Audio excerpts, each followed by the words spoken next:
Il n'y a pas si longtemps, nous étions tous Charlie. Puis nous avons été Paris, Bruxelles et Nice. Nous nous sommes émus, à juste titre, des actes de barbarie qui ont été commis sur notre sol. Nous avons pleuré nos concitoyens qui ont été victimes des actes de terrorisme. Certains ont même déclaré dans une exagération indigne de la situation que nous étions en guerre. Mais je ne me rappelle pas que nous ayons été Alep, Raqqa ou bien encore Saoudiens. Et pourtant, eux, ce que nous avons vécu trop souvent ces 2 dernières années, c'est leur quotidien. La guerre, eux, ils la connaissent vraiment. Et une certaine frange de la population française voudrait que nous rejetions ces personnes qui frappent aujourd'hui à notre porte. Qui serions-nous si nous laissions faire ça? Et au-delà de ne pas laisser ces gens rejeter l'autre, nous devons l'accueillir et l'intégrer à notre société.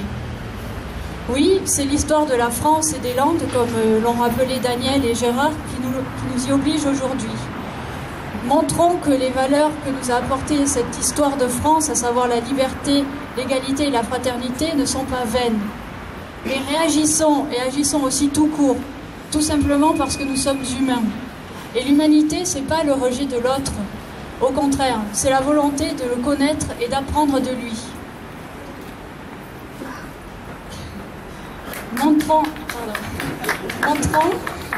Montrons que nous sommes encore capables de faire valoir notre humanité face à l'obscurantisme et au repli sur soi. Les lumières ont brillé hier dans notre pays, certes, mais faisons-les briller aujourd'hui et gardons-les allumées comme des vigies pour demain. Ne laissons pas un pays replié et renfermé sur lui-même aux générations futures.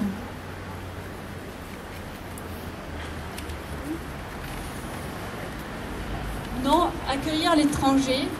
Pardon. Non, je suis un peu émue en plus.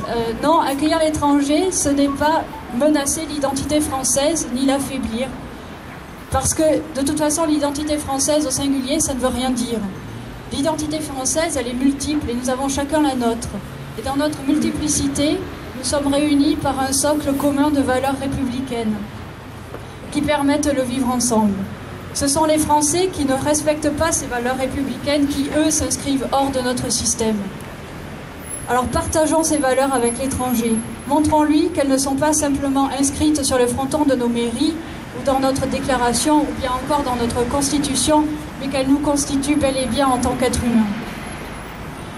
Et enrichissons-nous aussi de ces valeurs à lui. Accueillir l'étranger, c'est s'offrir une chance de grandir à son contact et d'enrichir nos valeurs et nos idées.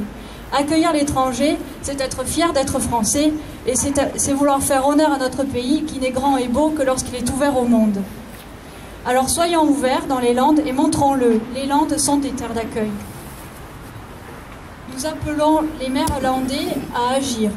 Une dizaine l'a déjà fait, par exemple Villeneuve, Tarnos, Saint-Martin-de-Seignan, Saint-Pierre-du-Mont, l'Esperon et bien d'autres encore. Ils ont chacun accueilli une famille qui était aux portes de l'Europe. D'autres ont accueilli récemment des Calaisiens sur la communauté de communes de Max ou bien encore à R.